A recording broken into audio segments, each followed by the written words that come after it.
I'm going to put a fiver on Blue Heaven. The odds are about 10 to 1 in the morning paper. Well, that's all right. I don't back horses, I back jockeys. He'll win. All right, show us the colour of your money, then.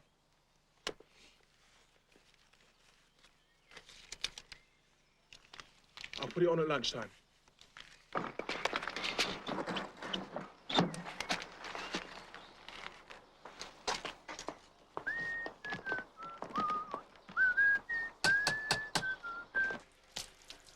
can't believe the way it grows, you know, Ivy. You'll be needing a hairdresser again in a minute. And don't forget to finish with my dash of cold. Makes me shiver to think of it. All right, here we go then. Ah! I'll try not to splash the walls. Ah. Oh, won't it be nice when the walls are tiled, we don't have to worry about splashing. For Christmas, the rate those two are going.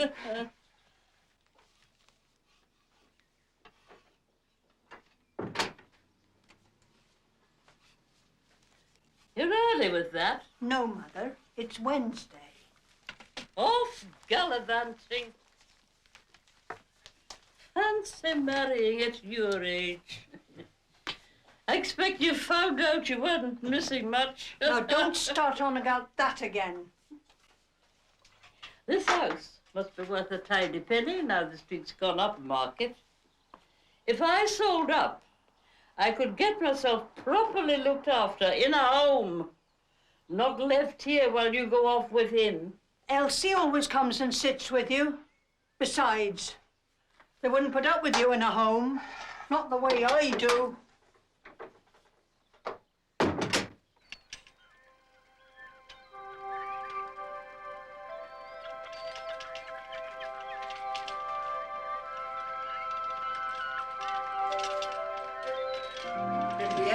Gravel. That much? Where do you want me to put it?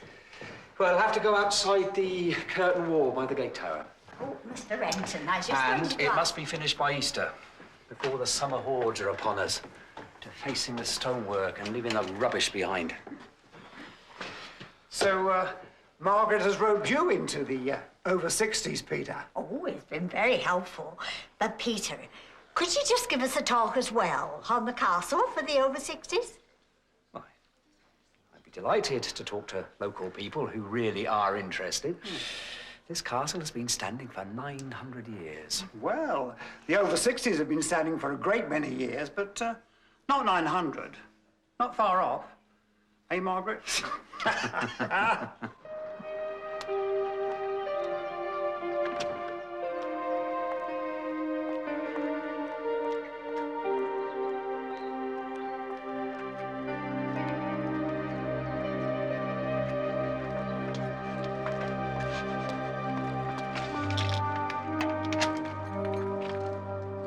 Nearly had you over. Don't worry, love. It'd take more than that to knock me off me perch. I dare say it would. I've come to babysit Mrs. Wrangton. Only don't tell her I said so. Not likely. Ah, there you are, Elsie. Elsie's here, dear. Doreen, don't keep Elsie hanging about out there. She's just coming, Mother. Well, have a good time, Doreen. Not much chance of that. Not with him. She's a devil. I know, dear. I don't know how I'm going to put up with her. Oh, no, Ivy. Mustn't be naughty. Why not? Why not, indeed? Look at the way this place has changed, Doreen. These houses must be worth a lot of money by now. Oh, Mother wouldn't sell the house, Harry. She always said it was going to be mine. I'm sure she wouldn't.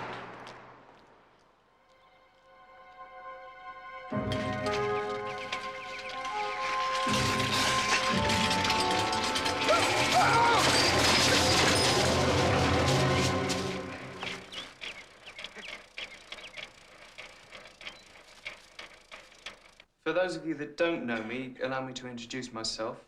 I'm Detective Constable Stevens, and I'm from your Community Crime Prevention Office. As you can imagine, it was with some trepidation that I asked Detective Chief Inspector Wexford to talk to us this afternoon, and I'm sure we're all delighted that he found time in his busy schedule to be with us. Ladies and gentlemen, Inspector Wexford.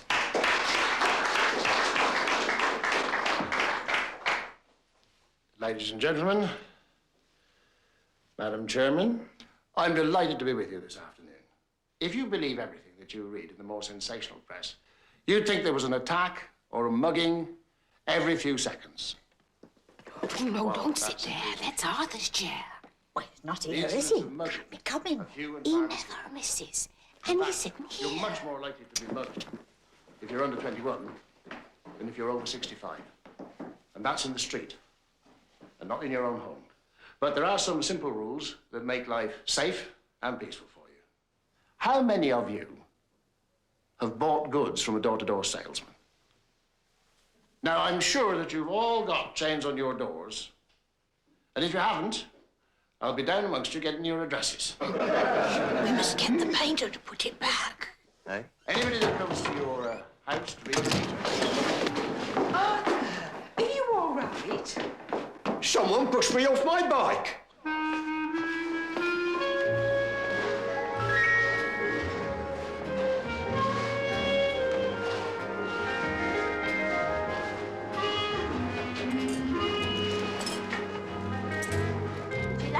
Chief Inspector. Oh, thank you. Yes, I would. Thank how kind.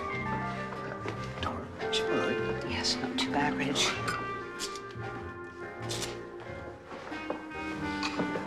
Mr. Downey, can you remember what happened just before you came off your bike? I just looked at my watch and I realised I was a bit late. Oh, I see. So you were wheeling your bike? No. I looked at it as I was riding along and it made me wobble a bit. And the next thing I knew, I felt someone push me and down I went. Oh, I see. Oh, Peter, have you noticed anything suspicious down by the castle? Can't say I have, Reg. Well, keep an eye out for me, will you? Oh, that is kind of you. Thank you.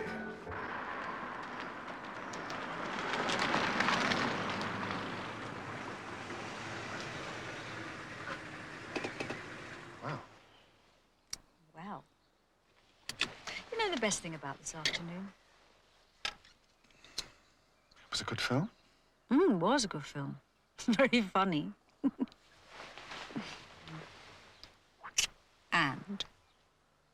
And you had the afternoon off.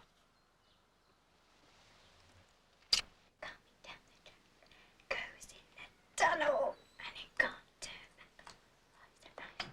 Sophie! We're in here! It's your mummy. Hi. Hi. Well, hello, my big boy. Did you have a lovely afternoon with Sophie? Did you? He had an egg sandwich and some crisps for his tea, so. Oh, great, thanks. Mike? Yes, of course. There we are. I think that's right. Yes, thanks. You better be off before it gets dark. Oh, yeah. Your bike's got lights, hasn't it? Yes. I want to go and see Mrs. Waterton. Oh, that's very nice of you, Sophie. How is she? Well, I'm afraid she still misses her very much. Well, I'm sure she does. I mean, it's not surprising. He only died a few weeks ago. I wonder if you go on missing people forever. Well, I think the memory of them's always with you, but you don't go on missing them in quite the same way, I don't think, no. Oh, by the way, you promised to bring me the wedding photographs. Oh, yes. Oh, we want to see you in your bridesmaid's dress. Yes. Well, good night, then.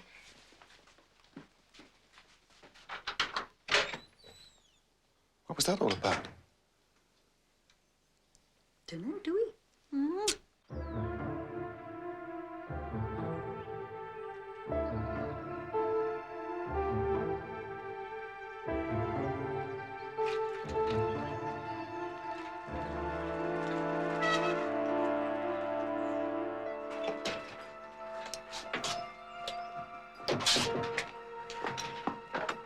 Mrs. Waterton? Mrs. Waterton? Are you in? It's me, Sophie.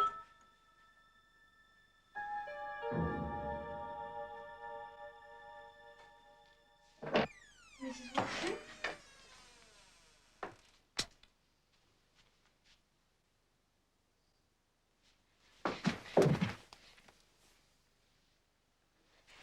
Mrs. Waterton, can you hear me?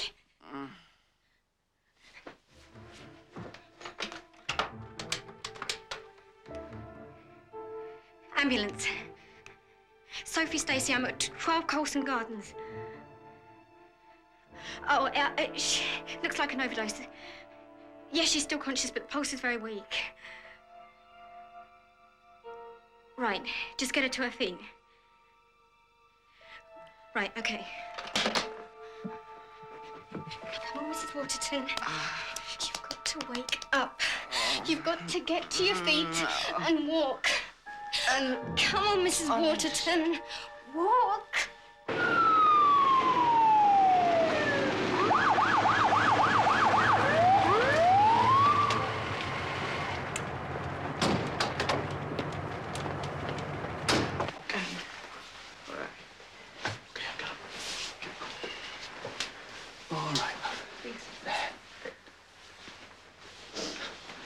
You all right, love?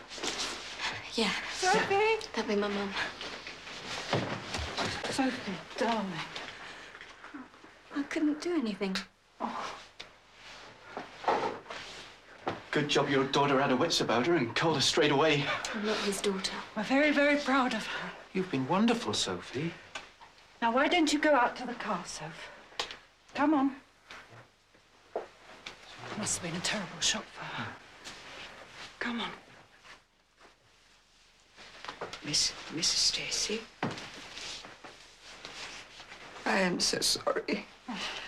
It's such a stupid accident. Don't worry about a thing. It was just an accident. Oh, dear. Oh, dear. You're all right, love. Don't worry. Soon be there.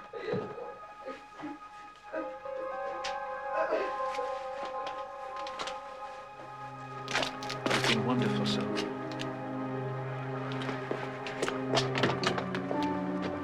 Are you all right?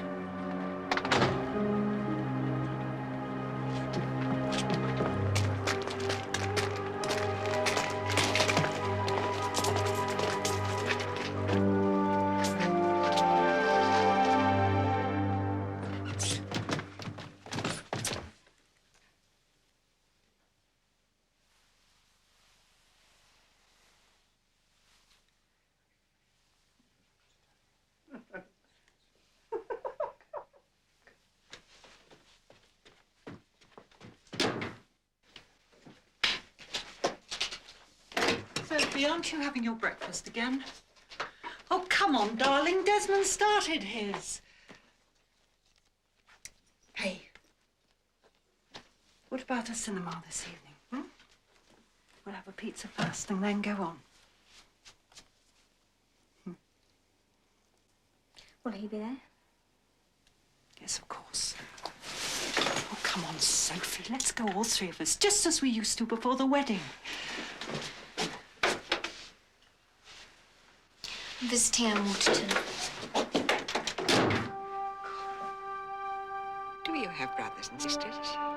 Yes, I have a brother. Oh, that's lovely. How old is he? He was 4 last time I saw him. Oh. He left with my father. Oh, I am sorry. Why did you do it? Well, it just seems that when someone you've been very close to for so many years dies, it just seems as though everything else dies with him. But he didn't want to leave you. It's not as if he walked out on you, not like my father did. He didn't want to leave you. No, that's right. You know, ever since he died, kind friends have said all sorts of comforting things, and the church, and what they call counselling. But no one ever said that to me. He didn't want to leave me. Thank you, dear. Oh, look. Look, the magnolia's in bud. remarkably early this year. It's so soft. Yes, do you know, they open right out like that. I used to write a nature column for the Courier. Why aren't you writing anymore? Well, we were both studying for an open university degree. I gave that up too. Well, you should do it again. Oh, Sophie, you're such a blessing to me. But you shouldn't be wasting your time on me. I like being with you. And you said you needed me. Yeah, but your mother needs you too. I think we ought to go inside now. I'll make you a cup of tea.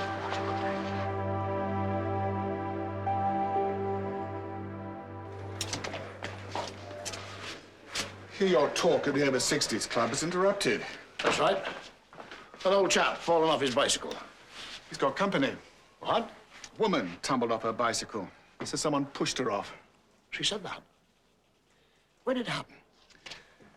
Outside Myland Castle.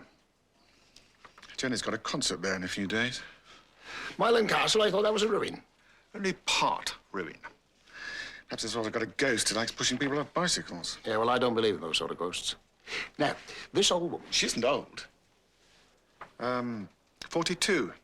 Mrs. Francis. Was she badly hurt? Broken arm, badly bruised ribs. She also hit her head, so they're keeping her in hospital overnight for observation. Yes, I think I'll go and see her. I was going to send Stevens. You know, Mike, I didn't take it seriously because it was old Arthur who'd been pushed off his bicycle. Now, if a young chap like you had told me that he'd been pushed off his bicycle, I would have believed him. But because it was old Arthur, I didn't. And I should have.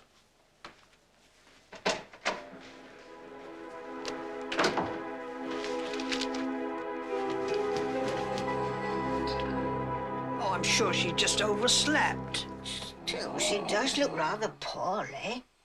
And breathing deep like that, it doesn't seem natural. She always breathes like that. There's bronchitis in the family. She'll wake up when she feels like it. Doreen, dear, you'd never forgive yourself if anything should happen. What do you think, Harry? Don't ask me. You know what she thinks of my opinions. Oh, Harry, dear.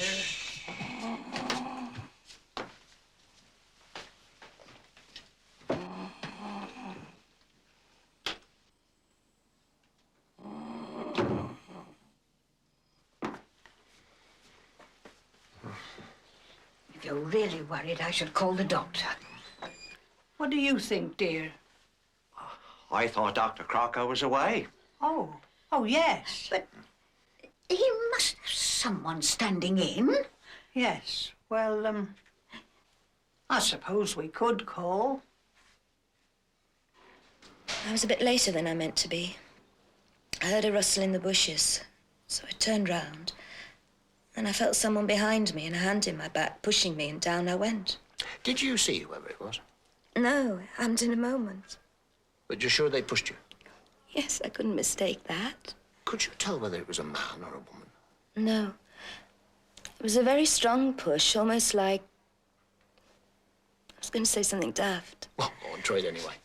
I was going to say almost like a child in a temper. But a very strong child. Yes.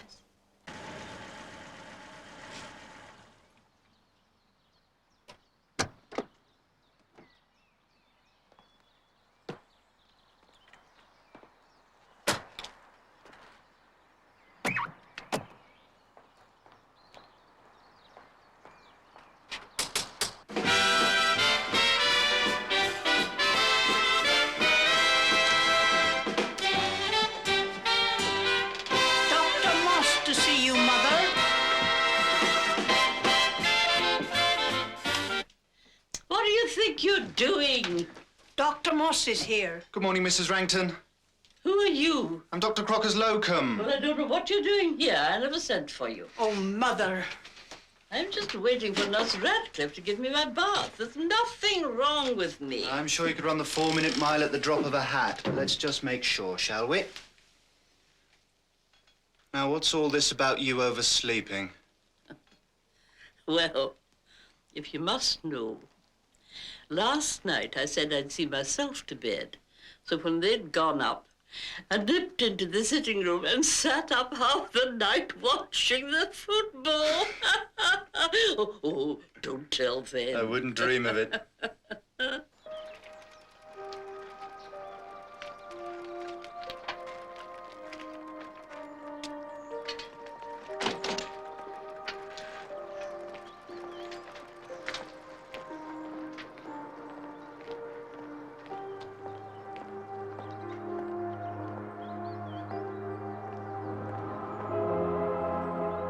Soldiers, red-eyed from lack of sleep, their wives and babies screaming with terror. If you just shut your eyes, you can almost see them, defending the castle to the death. Here, the besieging armies gathered. The invaders, relentless, discharging their wild fire into the glassless windows, into the garrison beyond. Wave upon wave of them scaling the walls, spurred on by the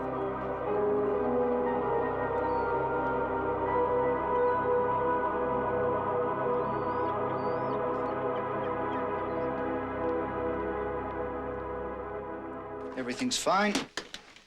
Nothing to worry about. You must take things easy, Mrs. Wrangton, at your age. What do you mean, at my age? That's right. You're as young as you feel. Well, I hope I feel as good as you do at 92. You want to know the secret? Why not? Always keep your independence. Don't always let them know what you're up to. I'll remember that. I'm so sorry you've been troubled, Doctor. Oh, no trouble, Nurse Ratcliffe. It's always a pleasure visiting a sprightly young lady of 92. How is she, Doctor? Her blood pressure's a little high, nothing to worry about. Oh, I am glad. Didn't know what to do for the best. Did we, dear? Well, you did quite the right thing in calling me. Well, I'll see myself out. Goodbye. Goodbye, Doctor. I'll just get my bag from the hall, Doctor.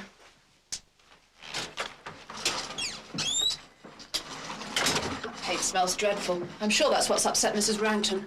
How much longer will you be? Not long now. Mrs. Betts told us today not to bother doing the upstairs after all. Oh, really? Why not? Oh, don't ask me. Stupid, I called it. Leaving her job half done. I'll be away on holiday next week, Mrs. Betts. So Nurse Lewis will be giving your mother her bath. Is she going to have a bath now? Of course. I'm sure I don't know why you bother the doctor. Dora? Hello, darling. Hello. What about some lunch, then? Oh, I'm having some yoghurt and an apple. Oh, no thanks. How's old Arthur? Now, why do I say old Arthur? Why don't just I say, how is Arthur Darnley? I don't know. Well, I wouldn't say, how's middle-aged Dora, would I? Thank you. Reg, I know what you're saying, but why are you saying it? Well, old Arthur gets knocked off his bike, and I don't believe him. But this morning I went to see Mrs. Francis, a 42-year-old woman. A middle-aged Mrs. Francis. Yeah, she got pushed off her bike, and I did believe her. I think I'll have a satsuma for my lunch. That's all I need. I'll get Sergeant Martin to keep an eye on that path, I think. We're off, then. I thought Elsie was coming in. Well, I knocked on her door. There was no reply. I expect she's forgotten. Oh, so you were just going anyway. Suppose that was his idea. Well, you won't be alone in the house. The painter's here. It's the whist drive today. Oh, mustn't miss the whist drive. Well, you should be lucky at cards, Doreen, for you haven't been very lucky in love.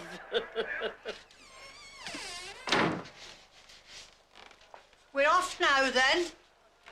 We're all ready, dear. OK, I'll keep an eye on her. I'll give her a cup of tea when I make mine. If we are not back when you leave, you go out the front door and slam the door. Right. I've locked the back door. Quite right, dear. So you just go out the front and slam the door. OK.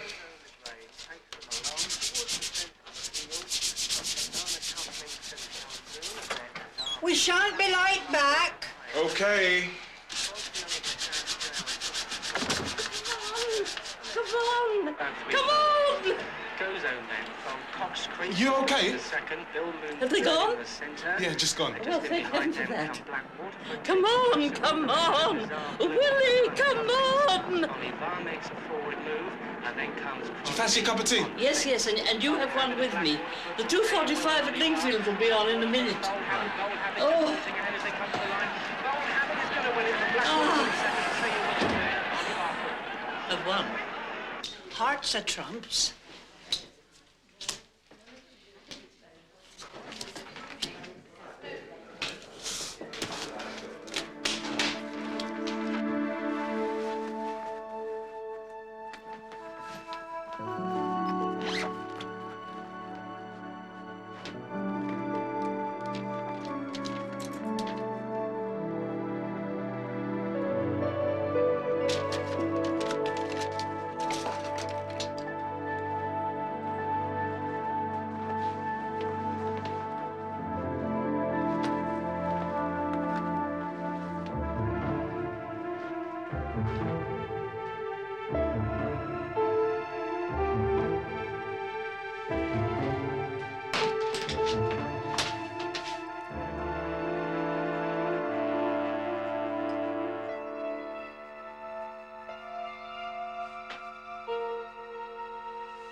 And here's your tablets.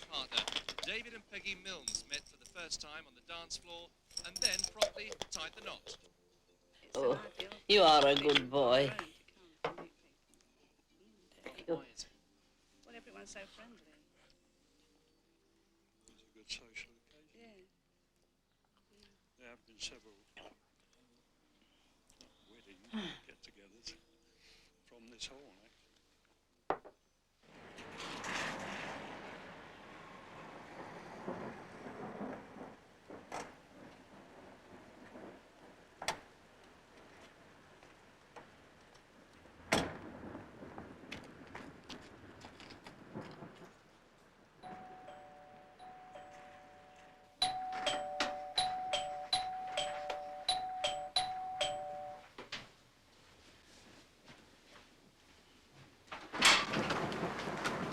Sophie's here. I want to see her. I'm sorry, Mrs. Stacey. She's upstairs. She says she won't come down. See my daughter. She does seem a bit. Perhaps it would be best if she stayed here tonight. I don't know what she's doing here. She should be at home. Yes, I know. But if she wants to stay here for some reason... You had no business letting her in. She's been very kindly to me, Mrs. Stacey, visiting me when I was ill. She has a key. If you don't send her home, I shall call the police.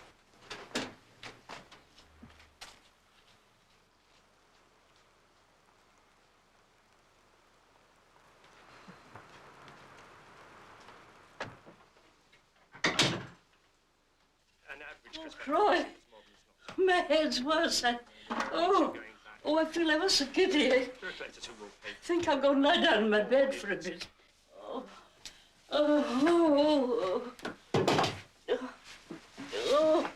Shall I close the curtains? Oh, yes, if you would, dear. Oh, dear. Oh, I'm still quite giddy. I've got such a ringing in my ears.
Harry? Harry! Yes? Better call the doctor. Yes. Shall I? Yes. We don't want him to see that.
excuse me, sir. There's a Nurse Radcliffe. Who? She's a district nurse, sir. Oh, what does she want? Can't you deal with her? I've had a word with her, sir, but I think you might want to talk to her yourself. Oh, come on, Martin. You can deal with her. She's talking about murder, sir. You may think I'm making a mountain out of a molehill, Inspector. Well, if so, there's no need to worry. We'll keep it between the two of us. I'm afraid it's gone much further than that. I've 3 patients on Castle Road, and every single one has mentioned it to me. What exactly are we talking about? Mrs. Wrangton's death. You have an instinct about death, Inspector Wexford. And there was no sign of death in Ivy Wrangton. How old was she? 92. But she was as strong as a horse. Never had an illness in all her life except once. And that was more of an allergy than an illness. What'd she die of? A stroke. That's what the death certificate said. But Mrs. Wrangton and her daughter, Mrs. Doreen Betts, hated each other. Like cat and dog they were. And Mrs. Wrangton, poor dear, always said that all Mr. Betts wanted was the house and her money. Nurse Radcliffe. Chief Inspector, Mrs. Wrangton was having the house decorated. And the very last day I saw her, the painter told me that Mrs. Betts had stopped the work. She stopped that work because she knew her mother was going to die. Nurse Radcliffe, if we were to investigate every death where the deceased happened to be on bad terms with the family... But that's not all. Oh? You haven't asked me who signed the death certificate. No. Dr. Moss. Dr. Moss? Dr. Crocker's locum. So? Mrs. Betts sent for Dr. Moss just 4 days after Dr. Crocker went away, so that when Mrs. Wrangton died, he'd be within his rights signing the death certificate. He wasn't her doctor, you see, but it'd be all right if he'd attended her within the past 2 weeks. That's the law. Yes, right. And then they went out to the over-60s club, leaving her alone with the painter. And when they came back, she was dead? No. When they came back, they said she was unconscious. But they waited 1 hour and 20 minutes before they sent for Dr. Moss. Yeah. I see.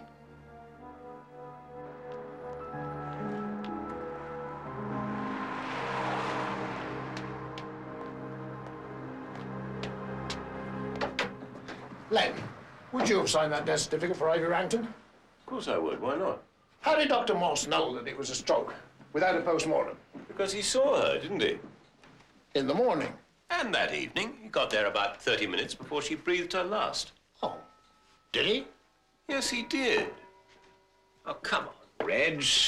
There are unmistakable signs of stroke. An experienced medical man couldn't fail to recognize them. The patient is unconscious. The face is flushed, the pulse is slow, the breathing stertorous, with a puffing of the cheeks during expiration. The only possible confusion is with alcohol poisoning. And in that case, the pupils of the eyes are widely dilated, whereas in apoplexy or stroke, they are contracted. Does that satisfy you? All right, then. It was a stroke. But could it have been caused? Nurse Radcliffe said something about an illness. The so-called illness, which incidentally happened when Mrs. Wrangton was in her 40s, was an asthmatic attack with some gastric complications. Ah, Jim. Jim, come in. This is Chief Inspector Wexford. Enter the villainous medico. Good evening, Chief Inspector. What can I show you? The deed to Mrs. Wrangton's house? Or the hammer? A crafty tap from which ensured an immediate subarachnoid hemorrhage strongly resembling a stroke. I don't think I'll trouble you with either of those 2 things, sir. Then, I understand that you were a witness to Mrs. Wrangton's will. Yes, that's right, with Nurse Radcliffe. And if you want to know what's in it, the house and £10,000 go to Doreen Betts, and the residue to another patient of mine, a Mrs. Parrish. How much was the residue? Ooh, hard to say. Not much, about £5,000. I can assure you, Chief Inspector, she left nothing to me. I had no ulterior motive in signing a death certificate which declared that a 92-year-old patient died of a stroke. And the Bettses had neither the opportunity nor the motive to do away with the old lady. Well, perhaps she was an encumbrance to them and they wanted to get rid of her. Sorry to disappoint you, but they were going to get rid of her anyway. And get the house. Mrs. Wrangton was planning to go into a private nursing home. Oh, really? I didn't know that. It's the new one. Shawlands. You told her about it weeks ago, how wonderful it was. Oh, yes. I told her it would cost a packet, but she said she had a good bit coming in which would only die with her anyway. I asked her what her daughter thought. Yes? Oh, my God.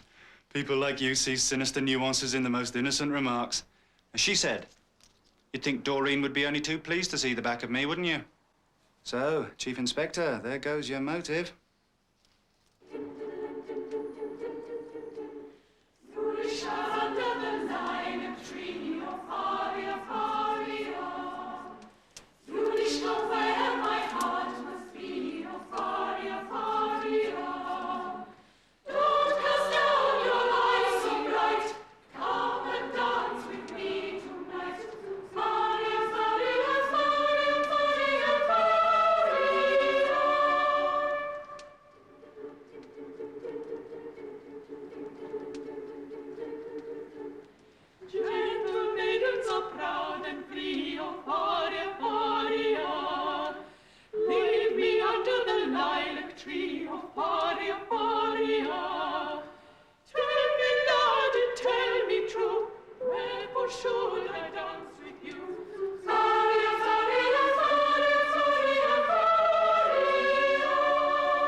Done.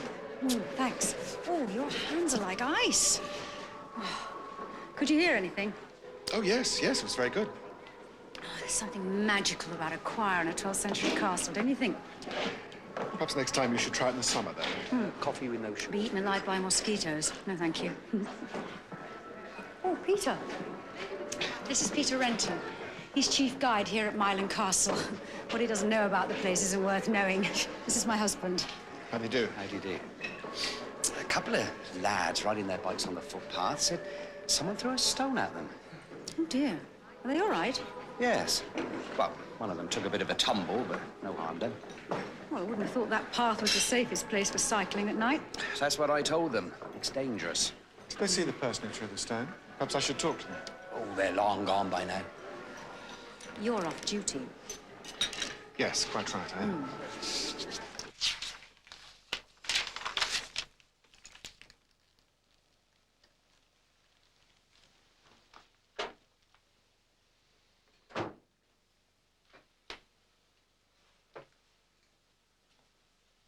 Hello. Hi. Everything all right? Yeah, fine. Haven't heard a sound from him. I went up 3 times, but he was fast asleep with his rabbit. Good. I'm just going to give Reggie a ring, tell him about those 2 boys on the footpath. Okay. Right, well, can I get you a drink or something? Would you like some hot chocolate or hot tea? No, thanks. Sure. Yeah. Right, now then, how much do I owe you? £10, please, Jenny. I started at 6:30, so... That's fine. That's absolutely fine. Thanks ever so much, Sophie. We really do appreciate this, you know. I was engaged. I'll walk you home. It's rather a long way. I think Sophie means to Coulson Gardens. Ah, yes. I'll drive you then. Great. Thanks. You know the other evening when Ann Waterton had her accident? You asked if you go on missing people forever. Yes. Were you just talking about Ann Waterton? Or was it a more specific question? I suppose it was a more specific question. Is there someone you're missing?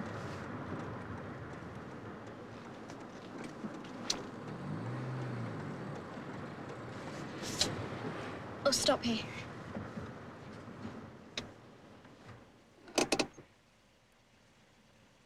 How long are you going to keep this up for, Sophie?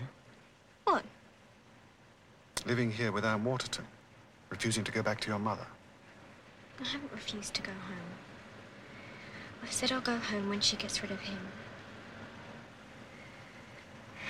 Look, I know you're trying to be kind. Well, I don't know that I'm trying to be kind. I think what I'm trying to be is practical. What you're doing is making it very difficult for your mother. And for Ann Waterton.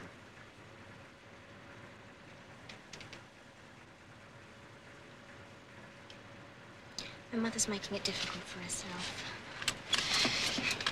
Thanks for the lift.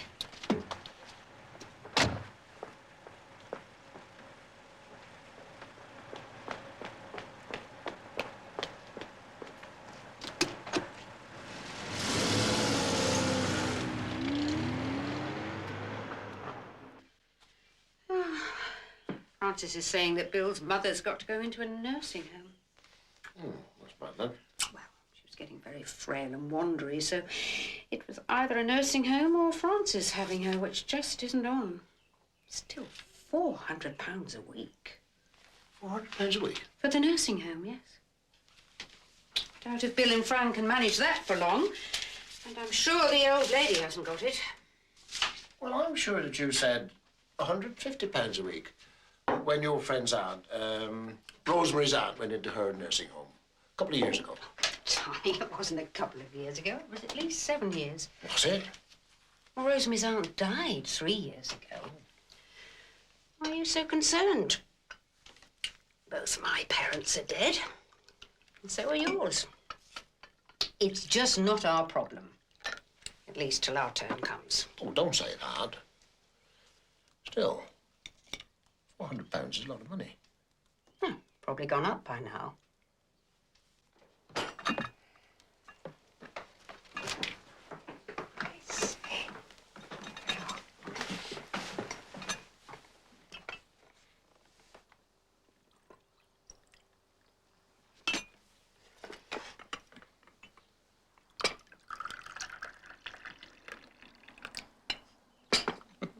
Right, I'm off to school now.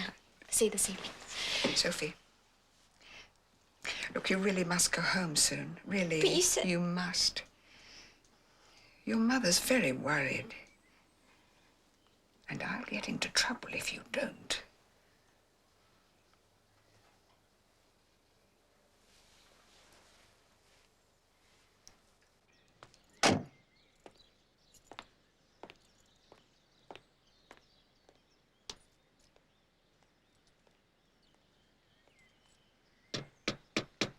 She was 92 years old. I reckon you lot must have bats in the belfry. Are you saying me or the wife gave Mother a stroke? I'm certainly saying no such thing, Mr. Betts. But the sort of information I've received has to be followed up. Information? Gossip. All snobs. I know what they're saying. All except Elsie. Elsie's one of us, Doreen. She's not like these new people who've come in. Nothing but snobs. I'm sorry to have to ask you these questions, Mrs. Betts, so soon after your bereavement. Bereavement? Harry, I think, dear, if you don't mind, I'd like to have a little talk with the officer on my own. Shall we go up to Mother's bedroom?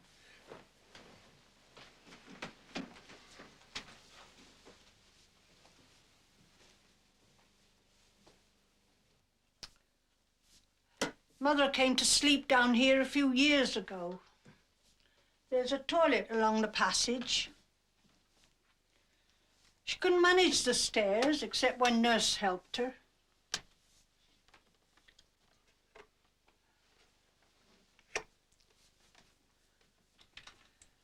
I must see about sending this back. I must get in touch with the welfare people.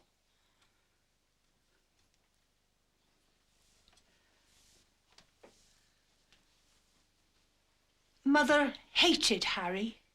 She always said he wasn't good enough for me. She did everything she could to stop me marrying him. How long ago was that? Only 5 years. I think it's awful to have to get your mother's consent to get married when you're 65. Don't you think so? I do, yes. But she came round. No. No, she never did. She told him to his face that he was only marrying me for my money. Elsie Parrish was here when she said it. She'll tell you. Money? Well, not much money. But this house.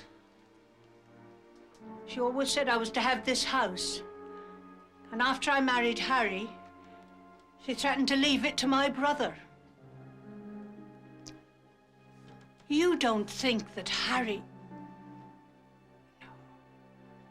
He never would do anything to hurt Mother. I swear he wouldn't, in spite of the way she carried on. You're a wicked woman, I said. Years ago, you promised me this house, and now you're going back on your word. Cheats never prosper, I said. Cheats never prosper.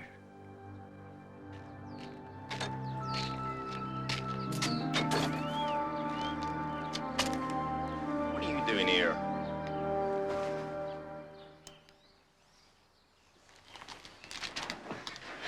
I live here.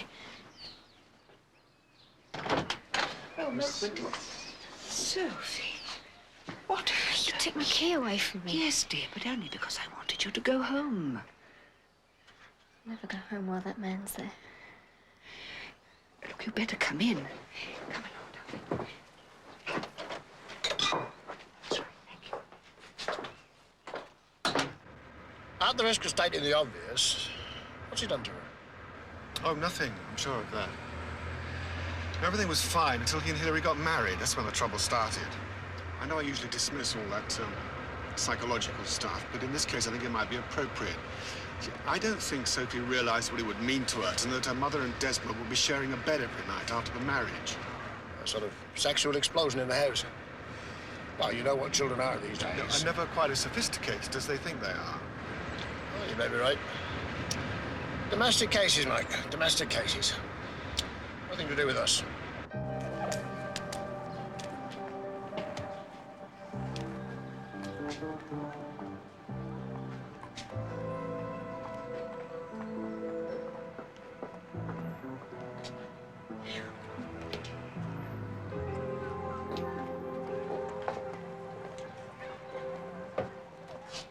I think I'll try this one. Let me just back it out for you, madam.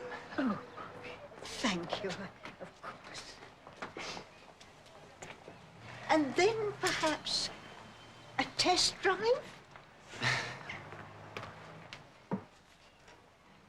It's Ann Waterton. Is that a suicide? Yes, probably. But it was put down as an accident.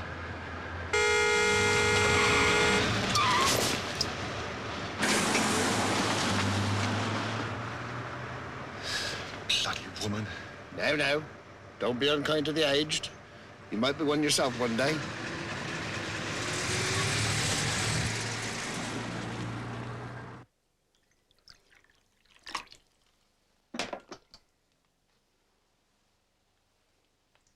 Why don't you tell the truth? You like having Sophie here. Yes, I do. She's considerate and caring. I like watching her grow in kindness. She loves doing things for other people. You're only too happy to let her do them for you. Oh, please, Mrs. Stacy.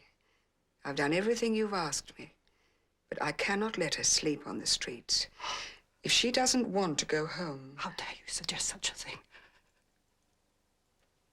Sophie and I are everything to each other. At least we were until you came along. Are you sure it's I who am the problem? You shan't get away with this. I won't let you take Sophie away from me.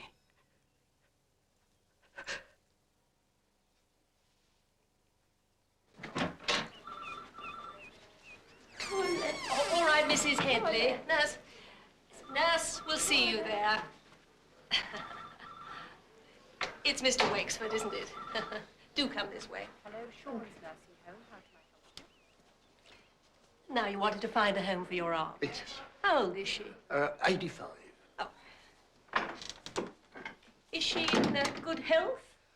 Yes, not too bad. She can't get about as much as she used to. Oh, thank you. I think she'd like a room on the ground floor. Oh, I'm afraid they're very much in demand. You see, the ladies like to go into the conservatory or into the garden. But if she can't manage the stairs, we have a very good lift. Oh, how much are your charges? Our fees are £400 a week, Mr. Wexford. Extra, of course, for laundry and dry cleaning. Is your aunt incontinent? Oh, I don't think so. Well, let's say with extras, £450 a week. We like the fees a month in advance, paid by banker's order.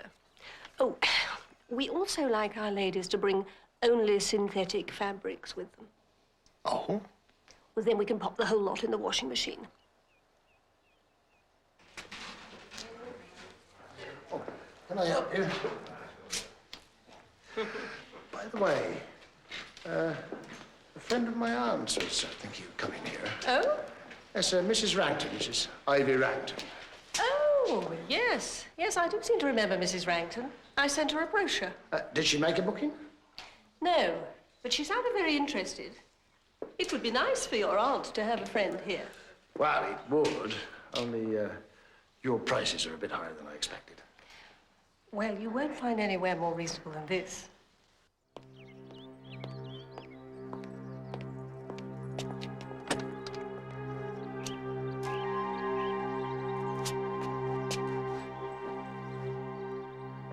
Mother would never have done it. I know she wouldn't.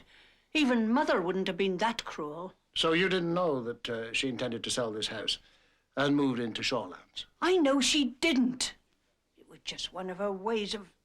But I knew she didn't mean it. When I said to her, "Can I tell the painters to leave the upstairs?" She said, "I dare say." And she said, "I don't worry either way." Well, why did you ask her that? Well, the smell of paint was making Harry ill. Besides, she never went upstairs except once a week with Nurse Radcliffe to the bathroom. Well, no point in having it painted. Unless she meant to sell the house. She would never have gone on with it. She wouldn't have liked it. They wouldn't have let her sit up all night watching TV. Oh, quite right. If she had thought of doing something like that, we could have gone and lived in Harry's flat after we got married. Oh, Mr. Betts has a flat, has he? She kept saying it was only one room, but it wasn't. Of course not. We're a nice little flat over the freezer centre in the High Street. But you haven't got it now. It was only rented. I let it go when we moved in here. And she accused me of only marrying Doreen to get this place. She did, in front of Elsie Parrish.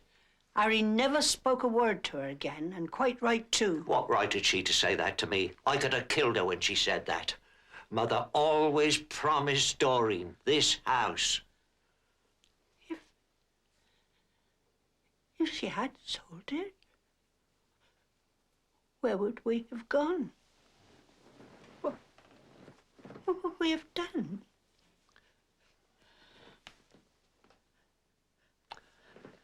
I'll make a cup of tea.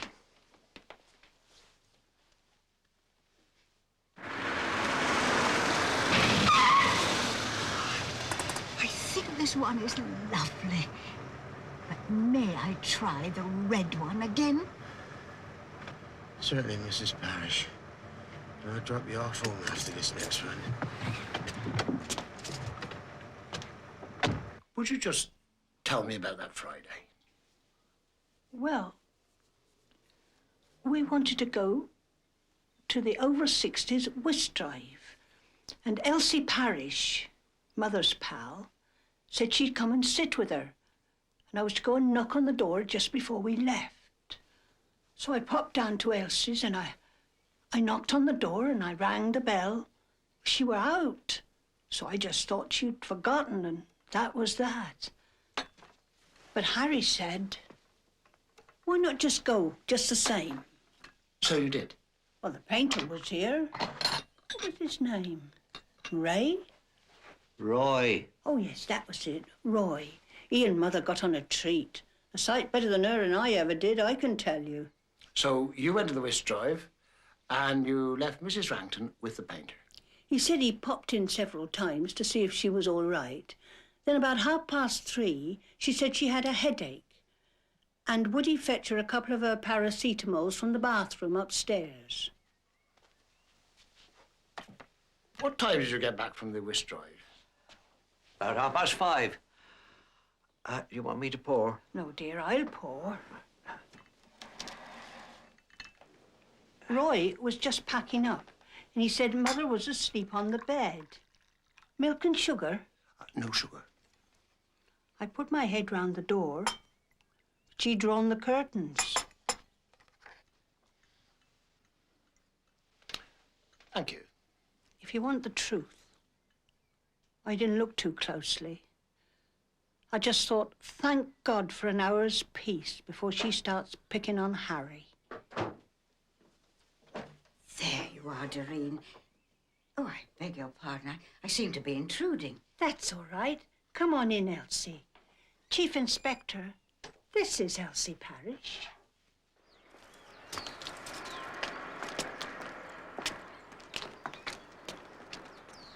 You'll notice that nobody can explain how poor Doreen could give Ivy a stroke when she wasn't even there. Perhaps they think that Doreen and Harry bribed that poor young man to frighten her and give her a stroke. Oh, that can happen, you know. Apoplexy. That's what my mother called it.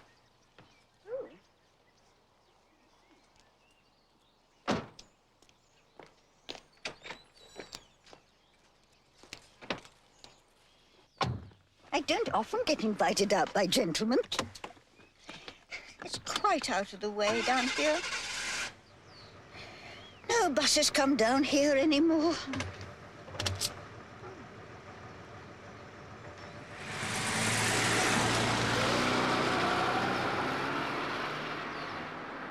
I believe Mrs. Wrangton didn't get on very well with her daughter. No. Such a shame. They just didn't seem able to hit it off. And Ivy was so naughty about all her talk of the nursing home. Oh, you don't think she meant it? No, of course not. She only said it to annoy Doreen. And Doreen never believed it for a minute. I know she didn't. I'm going to buy a car. I've kept my license going. I haven't driven since my husband died 22 years ago. I had to sell our car, and I've longed and longed for another. And now I'm going to have a dear little car. And dear Ivy made that possible. She left me £5,000. Oh, I knew I was to have something, but I didn't dream it would be as much as that. You don't think I'm too old to drive? Well, that kind of judgment isn't in my province, Mrs. Parrish. Oh. Truth to tell, I've had a little test drive. No, really? Silly of me, I know, because these things take time, probate and all that. But I thought, why not have a little fun? That's what Ivy would have wanted, bless her. I really must be going, Chief Inspector. Oh, just a couple of things. On the day that Mrs. Wrangton died, I believe you were going to go round and sit with her. Yes. Doreen must have rung the bell, and I didn't hear. I'm getting rather deaf these days. I give a lot to be able to go back in time. I wouldn't hesitate. I'd go round and check on Ivy whether Doreen asked me to or not. Well, unfortunately, we can't turn time back. And the painting? Painting? I believe Mrs. Betts asked the painters not to do any work upstairs. Oh, well, I'm sure it didn't need it. I've never been upstairs in Ivy's house, so I couldn't say. I must go and do my little bit of shopping. I have a neighbour coming to tea. Thank you for the coffee. Bye.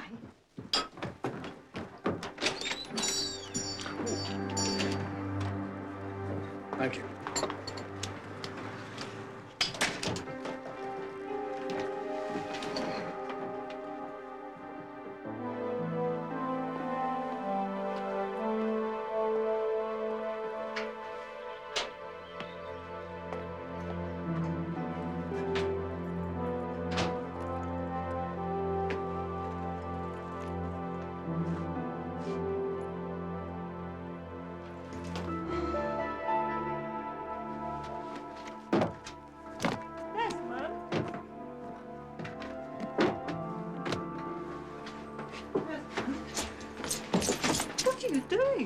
going to my marketing conference. Oh, God.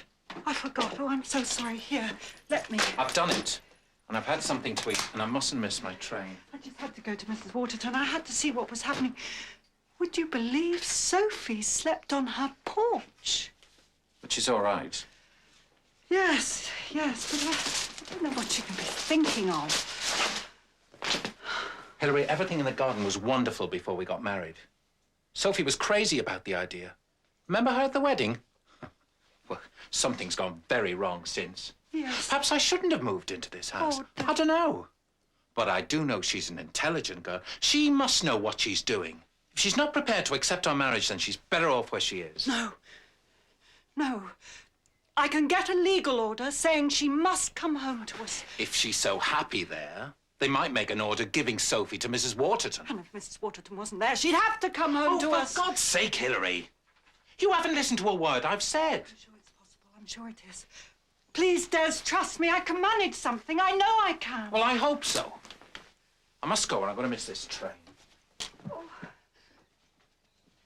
Desmond. When will you be back? I'm not sure. Des, please. I just mean I'm not sure if the final meeting will be worth waiting for. I'll ring you, all right? Yes.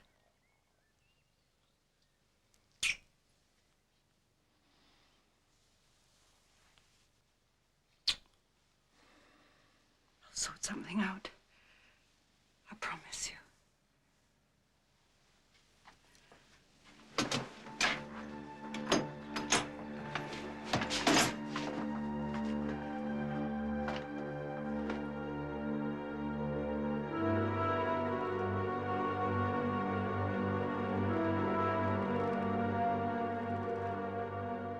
I can't give Desmond up. I just can't. Well, after 2 months of marriage, why should you even be thinking about it? My first marriage was an absolute bloody disaster. I had no idea at all. He must have hated me. But to do it to Sophie. Do what, Sophie? Jenny? In the kitchen, Mike. Hilary's here. Hello, Hilary. Sorry I'm being a nuisance, Mike. Hello, darling. Hi. So lovely having Jenny as a friend again after all these years. Otherwise, I don't know where I'd turn. You've been talking about Sophie? Talking about when we were 18. Hilary went off and got married. I should have had my brains tested. Do you know, when Sophie was 8, Roger just upped and left. And the truth is, I didn't even know why. Do you mind if I help myself? No, go ahead. I had no experience. I was too young. Oh, so that makes it your fault. He had a mistress and a little boy of 4, and everybody knew except us. When we found out, Sophie tried to get to know her little brother. And then Roger really upped and left to America. Well, you can imagine what it did to her. We just clung to each other. And Desmond came along and everything was wonderful. Well, until you got married. Do you know, sometimes I think he's glad. No, I shouldn't say that. It's just that she was so hateful to him when she was at home that I'm sure now it must be a relief for him now she's gone. A daughter who doesn't want to live with her mum. I'm so ashamed. So ashamed. It's all right, Hilary. It's all right. It's okay. We can't do anything, I'm afraid. The police, I mean. You could get the welfare department to take her into care while you have counselling. Take her into care? You mean allow Sophie to be taken away from me? Well... Mike? She's not in need of care, I am. I'm the one who is suffering. What does Sophie say? She says if I want her to come home, all I have to do is get rid of Desmond.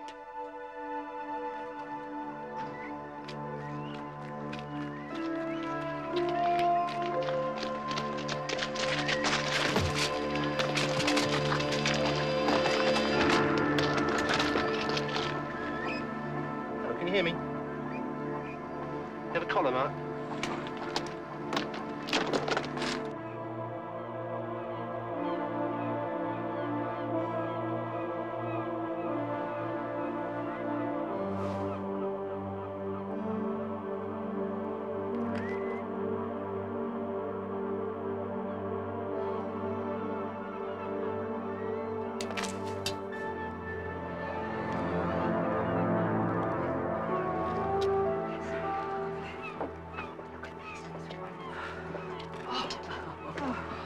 What a good idea of yours to come up here.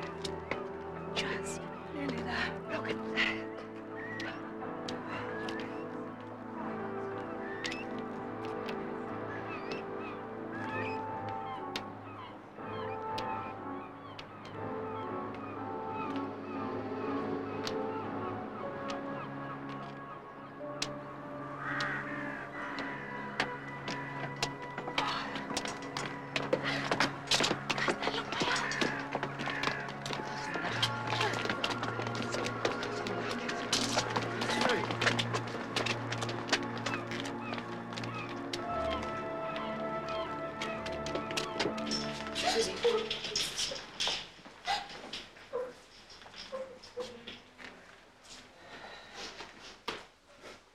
I'm afraid there's your answer, Chief Inspector.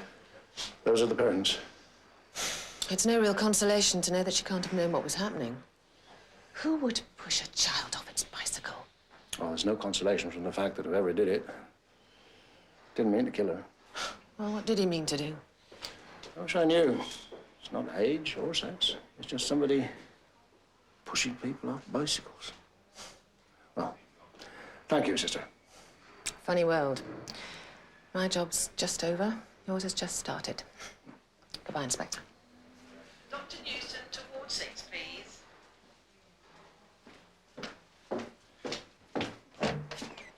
Oh, hello, Peter. Reg. I've just come to inquire after the poor girl. Oh. She didn't live, I'm afraid. Death by the childish prank of some lunatic.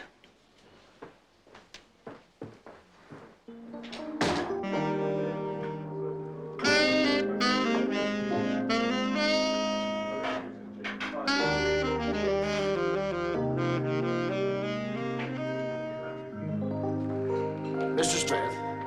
Mr. Roy Smith? Who wants to know? Detective Chief Inspector Wexford. Your boss told me I could find you here. Do you mind if we have a chat?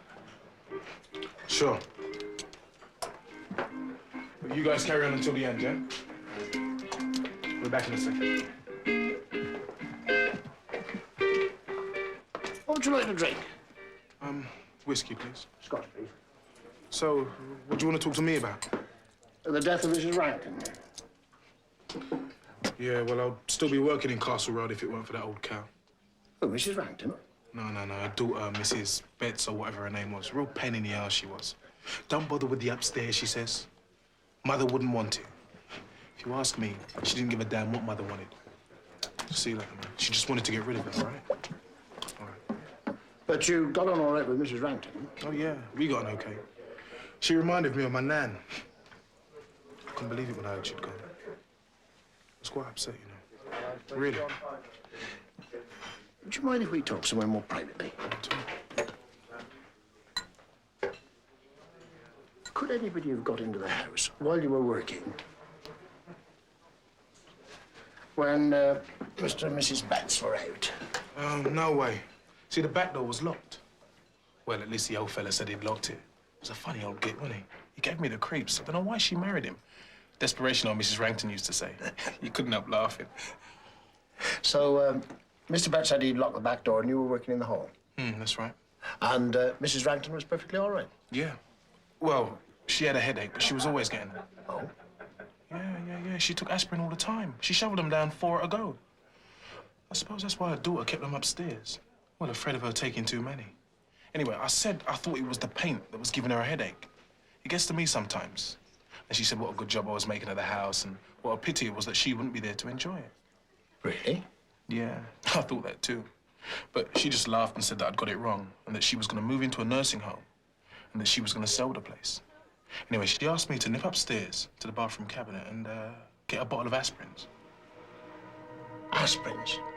Now, you sure she said aspirins? Well, she could have said my tablets. But aspirins are what you take if you've got a headache, aren't they? Reg. Cheers. Cheers. I used to think it was only the young that set their heart on things, and as you grow older, you began to accept the unattainable. Oh, did you? Now, you're the chairperson of the over 60s. Do you think that old people care less? Oh, no. They care about different things. Favourite chair, food, cooked the way you like it. Old friends, a nice outing. Familiar surroundings? Oh, yes, that's very important. And if they're lucky, the husband or the wife. You don't love each other less just because you get older. No. Practical forensic medicine. I think I'm trying to poison you. Why? What we got for supper? Shaggy cap stew. Sorry about the other night, Mike. It was bizarre behaviour, I know, but cathartic. And it started me thinking more clearly about this strange situation. So I've stopped arguing. I've stopped telling her to send Sophie home, and I've stopped threatening her. Threatening her? I was stupid enough to tell her I'd get an injunction to stop her seeing Sophie. No. It was something Desmond said that made me change my attitude. I said, if you don't sort it out, then I'm off. Here's to us all. Cheers. What was it Desmond said that changed your attitude? That perhaps he shouldn't have come to live here after we were married. That would have been novel. No, we should have sold both our houses and started afresh. Never mind uprooting Sophie again. Mind you, none of this would have happened if Roger hadn't gone to live in America. Yes, taking Sophie's new little brother with him. Hilary's been talking to Mrs. Waterton. If Sophie's so crazy about old Anne, I don't want to be an instrument for another parting from someone she loves. Hilary's idea for coping with this crazy situation is for Mrs. Waterton and us to buy a big house together which we can convert. Is Mrs. Waterton agreeable? I thought to myself, if my daughter likes her so much, then there must be something for me to like too. So, I've buried the hatchet.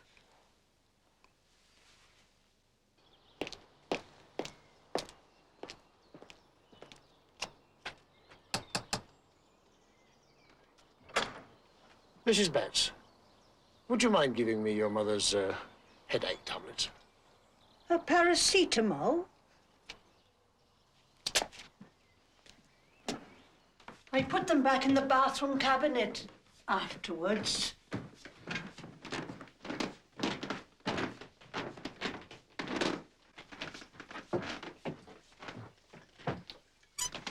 Oh, just a minute. May I?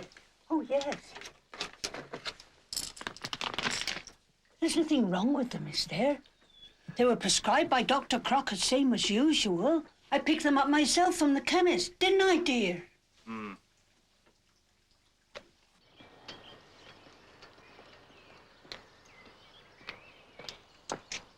Here you are.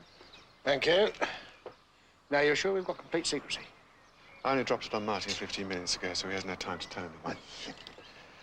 Tow car standing by. Now, you're on 2. Thanks. Very good.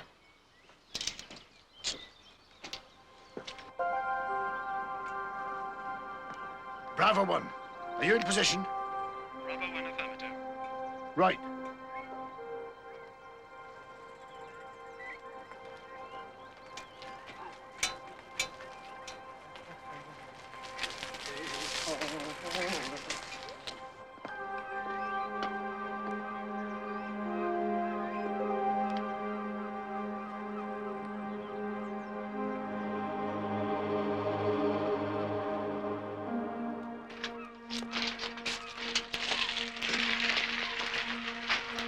Martin's just on his way now.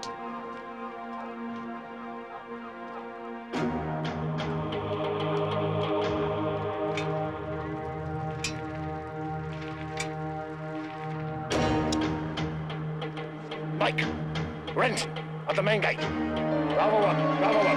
Come in.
Try it.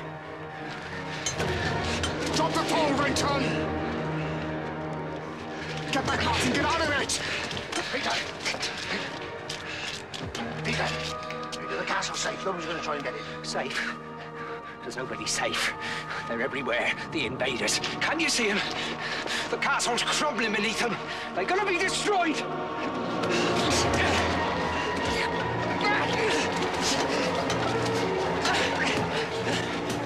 Well done.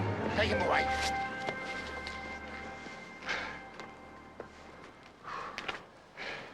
Oh, well done. Well done. Hey, not much of a cyclist, are you? Are you all right? Just a broken arm, sir, but don't worry, I'll set it myself. Thanks a lot, sir. Give me a dry white wine. On your bike, and take this to forensic on your way. Right, yeah, sir.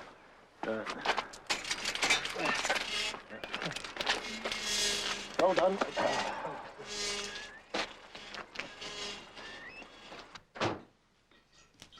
Len. Surgery over? Oh, Lord, Reg, not you again. What is it now? Why did you prescribe paracetamol to Mrs. Wrangton? Obviously because I thought it was the best thing for her. She was allergic to aspirin. Well, now he tells me. Oh, for God's sake, Reg, you knew. You told me Nurse Ratcliffe had mentioned an allergy. I thought it was asthma. Well, it was asthma. It runs in the family. Mrs. Wrangton had it, so did Mrs. Betts and her brother. She was allergic to acetyl salicylic acid, or aspirin. About 10% of asthmatics are. If they take aspirin when they're having an asthma attack, it can lead to severe gastric irritation and even hematemesis, which means bringing up blood... I know what it means. I've been reading up on hypersensitivity to acetyl salicylic acid. Ah, but Mrs. Wrangton couldn't have had aspirin poisoning. There was never any aspirin in the house. Mrs. Betts was very strict about that. I know because Mr. Betts complained that he could never find any aspirin. Ah, that sounds like young Morse. I've invited him for lunch. Would you, care to stay? No, thank you. Well, well, don't tell me the determined sleuth is still pursuing the evil doctor. What would you expect the result of 1.2 grams of acetyl salicylic acid to be on an old lady of 92 who is hypersensitive to the drug? If I get it right, do I get a free trip to Benidorm? Dizziness, nausea, tinnitus, that's ringing in the ears, breathing difficulties, gastric hemorrhages. In a person of that age, I suppose, possibly a brain hemorrhage. Now, you taste this, Len. Tell me what you think it is.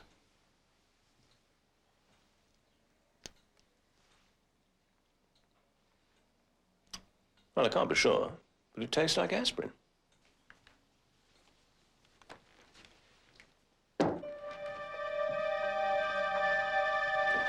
Dr. Crocker prescribed 100 paracetamol.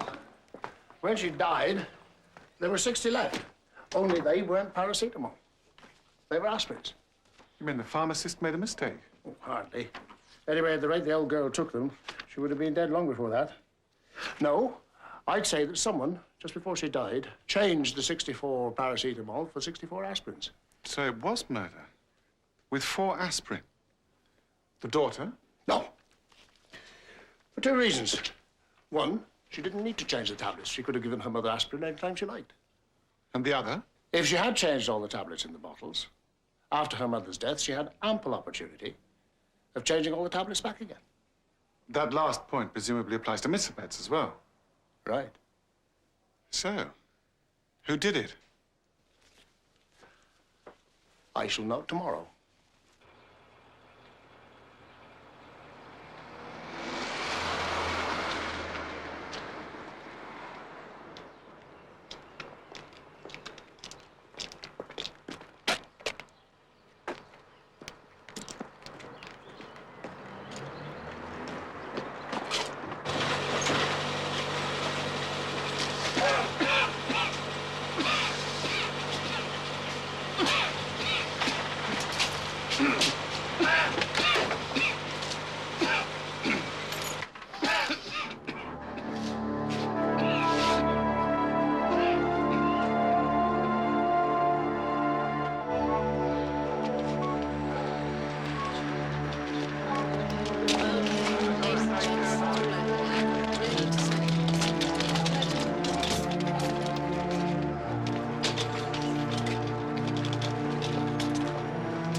Is she alive?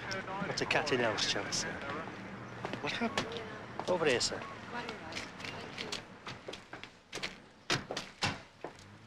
That was inside the car. It is there, sir.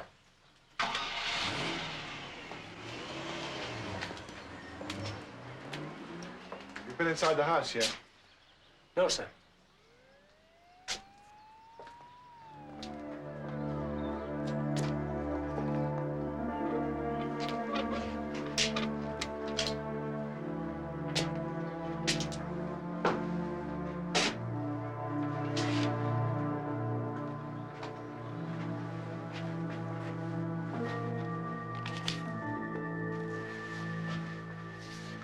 To the coroner. Well, that's that then. Yeah.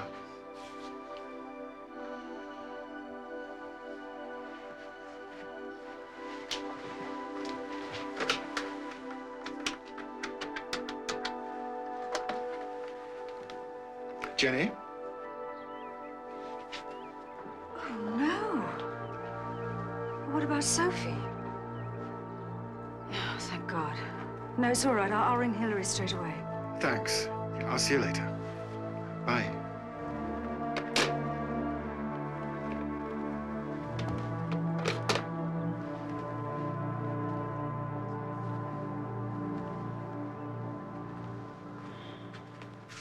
Ann Waterton left a note this time.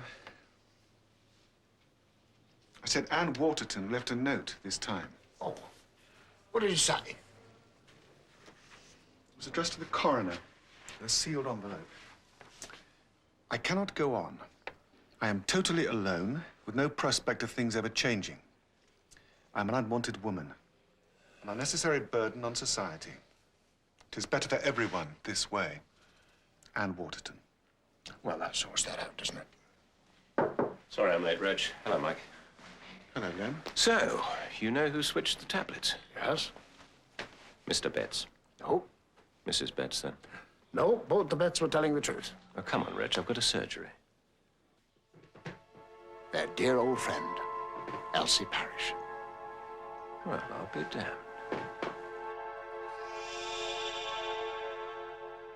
I had a cup of coffee with Elsie Parrish. And quite by chance, she left this matchbook behind. Quite by chance, I held on to it. It had a very clear set of prints. The same prints were found on Ivy Wrangton's paracetamol bottle. Only hers? No. Mrs. Betts and Roy the painter. But then we knew that they were in the habit of giving Mrs. Wrangton her tablets. And so was Mrs. Parrish, presumably. No. Elsie Parrish told me quite deliberately that she had never been upstairs in Ivy Wrangton's house. You sure about this? She was her best friend. Ah, yes. I'm sure. She did it. She'd known Ivy Wrangton for a very long time. She knew that she was allergic to aspirin. Oh, she didn't think of it as murder or manslaughter. Just swapping the tablets in a bottle. Why did she do it? She knew that Ivy Wrangton fully intended to go to Shawlands. And she knew that the first money that would be spent before the house was sold was the capital. Her legacy. No inheritance, no car. She did it for a car?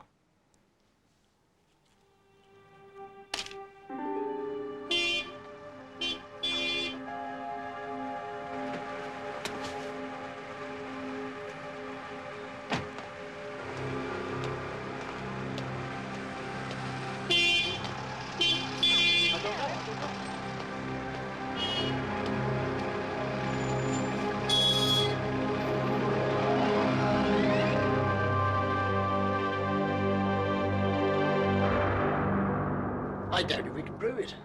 And even if we could. Could we bring an old lady of 75 up in court on a murder charge? On the other hand, should she be allowed to benefit from her crime? And terrorize pedestrians and other innocent motorists in a smart little second-hand Ford Fiesta? Sorry, sir. Dr. Crocker's needed. Well, what is it? Mrs. Parrish died of the will of a car, sir. A suspected stroke. Take the Bible in your right hand and read the words on the card, please. I swear by Almighty God that the evidence I shall give shall be the truth, the whole truth, and nothing but the truth.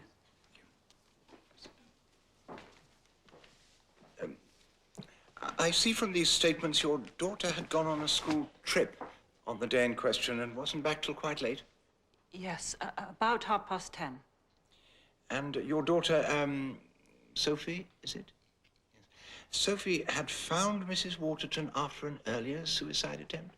Yes, that's correct. But, why was she staying with Mrs. Waterton?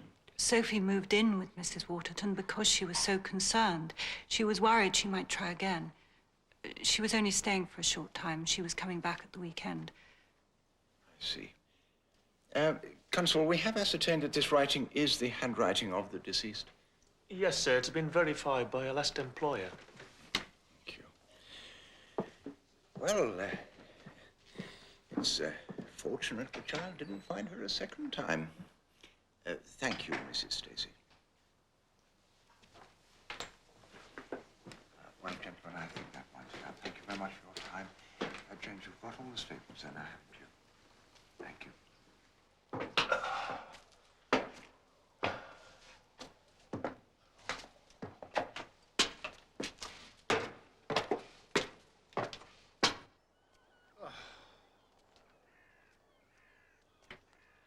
This had better be good.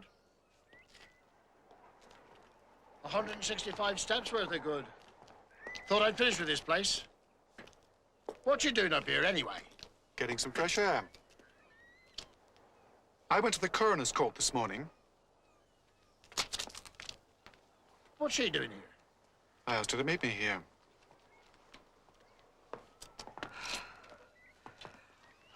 Hello, Hilary. Hello, Mike. What do you want to see me about? Oh, and why here? I don't think you know Chief Inspector Wexford. No. How'd you do? Hello.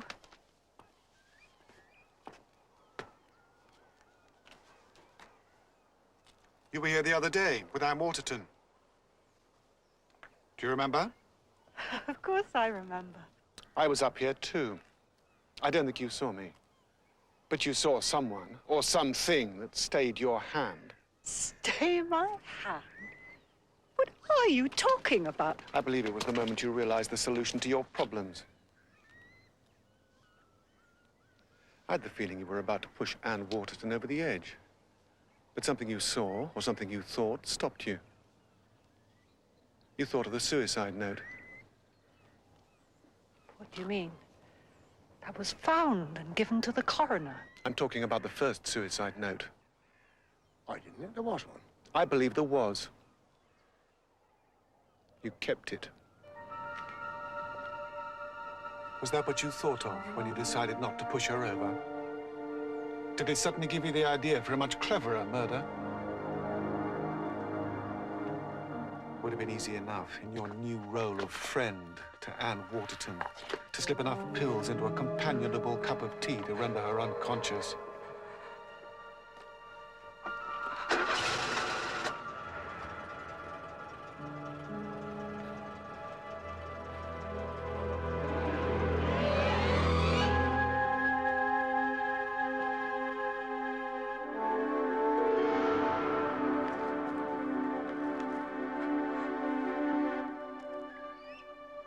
Hilary Stacey, I arrest you for the murder of Ann Waterton. You need not say anything. I have nothing to say.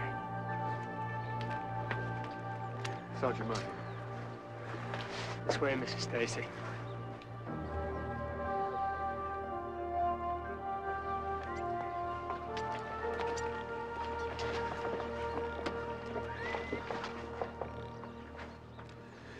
You think she hid the suicide note, meaning to use it later? No, she hid it out of kindness. Because Ann Waterton didn't want anyone to know that she tried to commit suicide. I see. She put it to one side, meaning to destroy it later, and then she forgot all about it. Yeah, well, that's feasible. And then suddenly she saw a use for it. But you can't prove that. Saliva test on the envelope. Oh, saliva test. Flimsy, Mike. Also, in the coroner's court this morning, Hilary said, under oath, that Sophie will be coming home this weekend. And was she? No, not the girl I saw in the court. And if Sophie wasn't going home, then why would Ann Waterton commit suicide, describing herself as an unwanted woman? No. But the only person who can help you with the lying is the girl. Is she going to shop her own mother? Pretty horrendous thought, isn't it?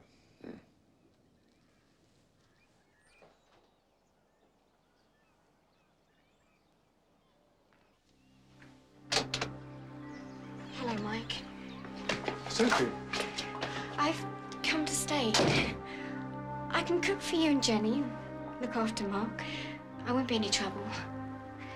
You don't need to come up with me, Mike. I'll just take you straight up